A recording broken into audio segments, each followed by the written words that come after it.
This is Democracy Now!, democracynow.org, the Quarantine Report. I'm Amy Goodman with Juan Gonzalez. This week, immigrant rights activists launched a new campaign called We Are Home to push President Biden and Democratic majorities on Capitol Hill to create a pathway to citizenship for 11 million undocumented immigrants. Biden included the pathway to citizenship in a proposal he announced on his first day in office last week, along with 6 executive orders dealing with immigration. Politico now reports Congress may break the proposal into parts. Biden also ordered a pause on all U.S.-Mexico border wall construction, but billions of dollars of unfinished work remains under contract with the federal government. Activists in over a dozen U.S. cities held a day of action Sunday, urging him to take further steps to stop the construction. Meanwhile, Biden's 100-day deportation pause took effect Friday, and it's facing a challenge from Texas Attorney General Ken Paxton, who argues an agreement the Trump administration signed in its final weeks with Arizona, Indiana, Louisiana, and Texas entitles them to a 180-day consultation period. Since Trump left office last week, his former senior advisor on immigration, Stephen Miller, has emerged as a right-wing media personality. He went on Fox News' The Ingram Angle Friday to attack Biden's immigration plan. If you read the text of this order, it is breathtaking and mind-boggling in its scope. It halts all deportations for 100 days, including the most hardened criminals living in the United States. That means child molesters, sex offenders, drug dealers, gang members, MS-13, all shielded from removal. This is the priority of our new president? Later this week, President Biden is expected to issue another executive order to restore asylum protections and set up a task force to reunify families separated at the border. For more on all of this, we're joined by Jean Guerrero, the investigative journalist who profiles Miller in her book Hate Monger: Stephen Miller, Donald Trump, and the White Nationalist Agenda.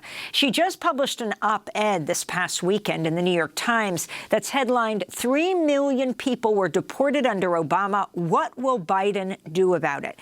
Jean Guerrero, welcome back to Democracy Now! So talk about the executive orders that Biden is taking and what you want to see him do.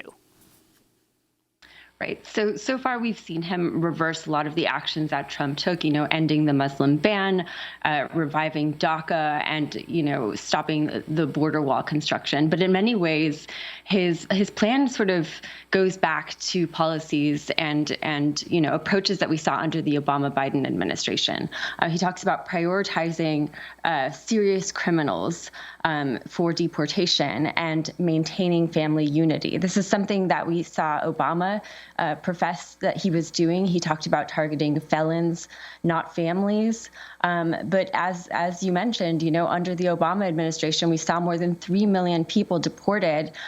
These are people who had families, jobs, and homes in the United States. And a majority of these people were, in fact, guilty of only immigration offenses, crossing the border illegally. These were not, in fact, serious criminals. So if Biden merely reverts to the policies of the Obama administration, he's really ignoring the lessons of that era in which we learned that, criminalizing certain immigrants or criminalizing immigration overall ends up fracturing and financially devastating immigrant communities as a whole. And so I argue that if Biden is serious about a more humane approach on immigration, what he needs is not just to reverse Trump's policies and go back to Obama-era policies. He needs to actually, repair the harm that was done when he was vice president. And that is going to entail providing a pathway to reunification for a lot of these families that were fractured and separated by the mass deportations. He's promising to do this for the families that were separated at the border under Trump.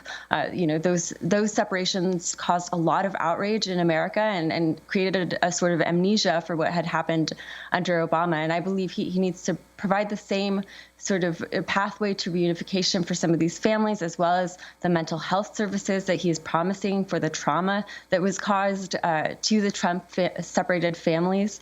The American Psychological Association says that the Obama mass deportations caused serious psychological harm to children in the same way that the Trump family separations did. And I think that Biden really needs to reckon with that.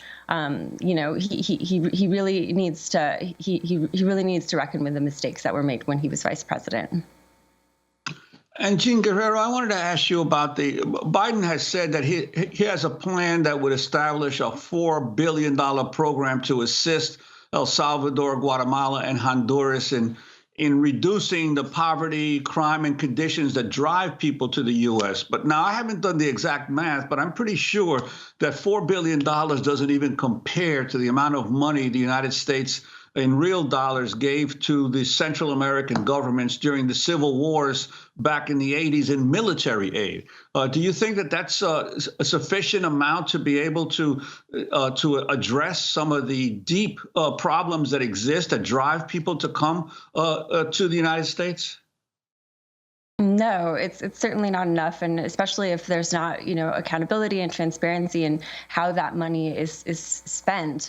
I think that so far, whenever there are conversations about providing aid to Central America, there's this huge gaping hole in the conversations coming out of Washington, D.C., which is, what about all of the, as you were saying, the military aid that was provided over the past few decades that contributed in a major way to the violence that is sending people north seeking refuge in the United States. And not only that, but also what about the fact that a majority of weapons that are seized at crime scenes in Mexico and other parts of Latin America come from the United States? And there's almost no conversation currently happening about the smuggling of weapons that contribute to the violence in Central America.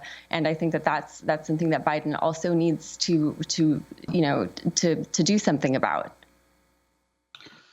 And in terms of this whole issue of that, both a lot of Democrats and Republicans agree on the need to supposedly deport those who are undocumented or even permanent residents who are felons or criminals.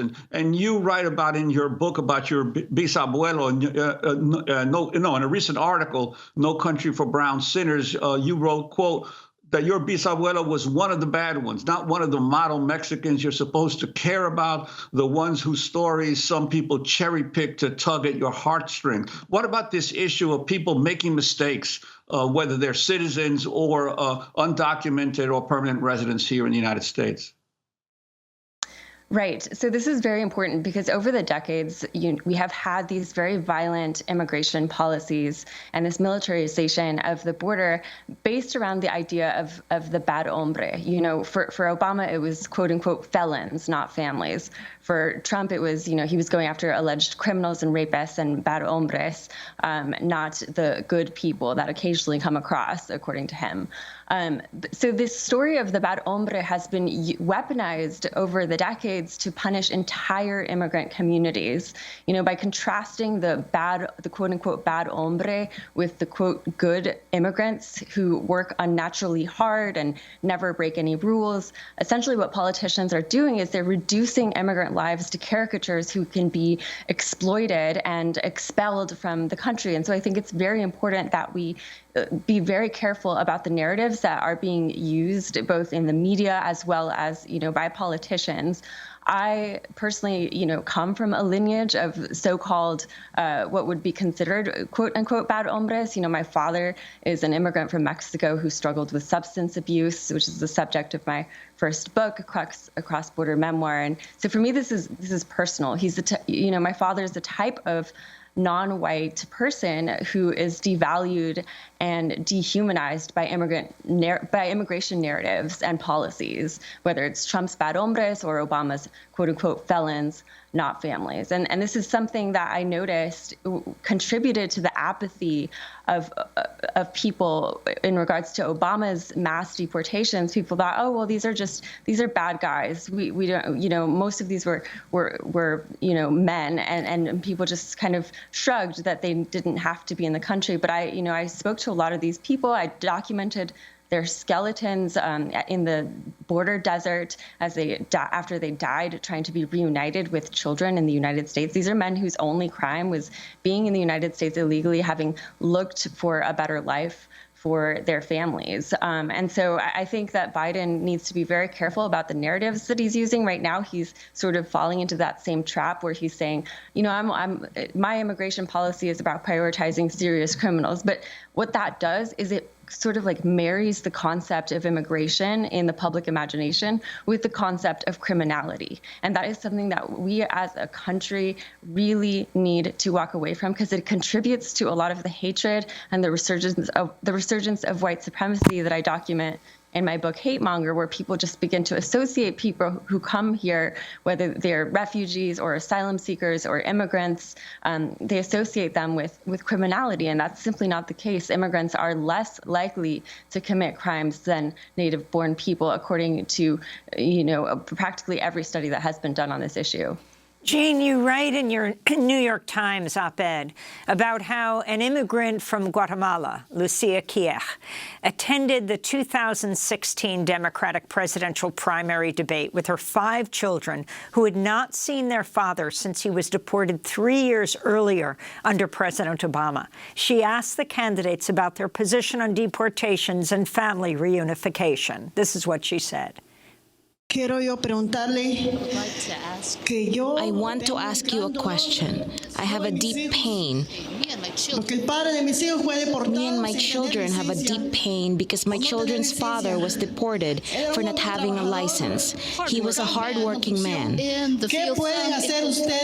What can you do to stop the deportations and reunite the families? I will do everything that I can to unite your family, your children. And I will do everything I can to pass laws that would bring families back together. Jean Guerrero, you write in your New York Times op-ed, today the meaning of separated families has narrowed, with Biden's reunification task force focused on those separated by Trump. Lucia's family has been erased. Talk more about this and what needs to be done. Exactly. When I was reporting on these mass deportations, there really wasn't a lot of outrage in America. And I remember wondering what it was going to take to get Americans to object to the violence of our immigration policies. And we saw the outrage come about during the Trump administration when we had the zero tolerance policy and this policy of separating asylum seekers at the U.S.-Mexico border. Obama separated families in the interior, families with roots, families with homes and jobs and children in the United States. So the profile of the victims was different. And what it made me realize is that most Americans care very deeply about inhumane immigration policies, but they care mostly when it involves victims that they see as innocent or as exceptional. So under the Trump administration, it was very hard for people to actually perceive the families that were victims of immigration policies as bad hombres, because we were seeing the profile of these people, mostly people, mothers and children coming from Central America and seeking refuge, fleeing death threats and extreme violence at home. And so it's sort of this double standard that we have. In the United States, we're conditioned to delight in white male misbehavior in our culture. Meanwhile, we're conditioned to see flawed brown or black men as, quote, animals or, quote, monsters or, quote, thugs or invaders. So this demonization of flawed non-white men contrasts with our cultural fetish for white male anti-heroes, which you see in, our movies like American Psycho or TV shows like, Breaking Bad. And I argue in my op-ed that until our national narratives afford immigrants, brown and black immigrants, the same license to err as white men, they will be dehumanized by our institutions. Stephen Miller, who I profiled in my book, Hate Monger, grew up idolizing white anti-heroes like Martin Scorsese's mobsters and John Wayne's cowboys, meanwhile reading about immigrants described as monsters and beasts in white supremacist novels. So his white nationalist agenda is the natural outcome of a culture that glorifies bad white men and dehumanizes brown and black men. And so I think that double standard is in play here when you see, when I talk about the importance of Biden not merely reverting to Obama-era policies of saying that he's going to prioritize serious criminals, because again, that just marries the concept of immigration and committing minor immigration offenses with, some kind of national security threat, which it is not. Well, Jean, the long-term solution clearly is a new comprehensive immigration reform law. And at least Biden has put forth his plan that would include a path to citizenship for the 11 million undocumented within 8 years. That's considerably better than back in 2014 when they were talking about 10 years, and that didn't get anywhere. 13 years. And before that, in 2006, they were talking about 10 years. What are the prospects do you see right now for that being able to be passed in Congress, especially given the reality that once those 11 million are able to become not only permanent residents, but citizens, politics in this country is going to be decisively change. So I'm wondering your sense of how many Republicans there would be right now in Congress to be able to agree to pass immigration reform. Well, I think that, there's going to be very little Republican support for this bill, but it is a possibility that we'll see some Republicans revert to, the conversations that were being had in 2013 and 2014 when they were talking about, the importance of courting the Latino vote and embracing the Latino vote and diversifying the Republican Party and, campaigning in communities of color in ways that they never had before. These are conversations that the Republican Party was having about the need to reform itself, several years ago, and completely took, a 180 when Trump and Stephen Miller came into power and decided to double down on courting, with the white working class, particularly the white male working class. And so I do think we may see a return to those conversations. And I think this is an extremely significant bill. It would provide these 11 million undocumented people who contribute economically and in so many other ways to this country with a pathway to citizenship if they pass a background check and if they've paid taxes.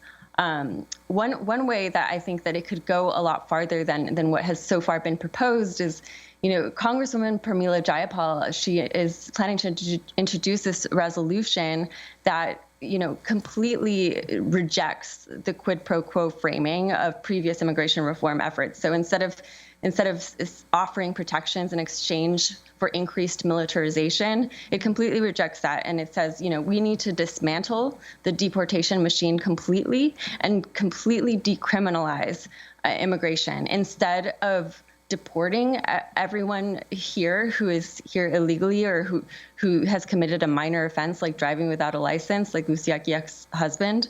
There will be scalable civil consequences. So, for example, you may have to pay a fine for committing an immigration offense. You may have to do community service.